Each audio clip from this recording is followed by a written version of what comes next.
আসসালামু আলাইকুম। বাসায় আল্লাহর মেহমান কয়েকজন আসবেন, ওদেরকে সাহেব ভাত খাওয়াবেন। এই টেনশনে ওর গত 2 দিন ঘুম হচ্ছে না। কতক্ষণ পরে উঠে একটা বলে, কতক্ষণ পরে উঠে একটা বলে। ওর টেনশনে কোনো শেষ নেই। এখানে ঢেঁড়স ভাজি দিয়ে মাছের ডিম, এখানে মুরগির মাংস,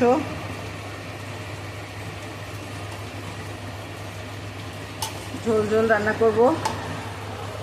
এখানে গরুর মাংস ভুনা, এখানে টমেটোর টক, যেটা আমার খুবই প্রিয়, হালকা একটু ভাতের মার দিয়ে টমেটোর টক রান্না।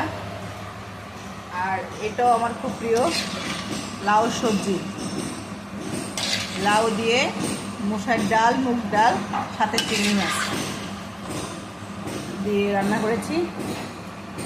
বাগার দেওয়ার পরে ইচ্ছে করে যে তখনই ভাত খাই, এরকম অবস্থা, বুঝছেন? এত মজা। তারপরে এখানে মাছ ভুনা করেছি, এখানে লাউ শাক আজকে পূর্বাচল থেকে নিয়ে এসেছি, তাজা সিম দিয়ে, তারপরে হলো আলু দিয়ে ভাজি করেছি। আর ভাত রান্না করব, আর হলো টমেটো সালাদ করব। এই তো আমার সাহেবের অস্থির, যেন দেরি না হয়, যেন সব ঠিকঠাক মতো হয়। ওকে বললাম যে টেনশন করো না, আল্লাহ ভরসা, হয়ে যাবে সময় মতো, ঠিক আছে? সবাই দোয়া করবেন আমার রান্নাগুলো যেন আজকে মজা হয়।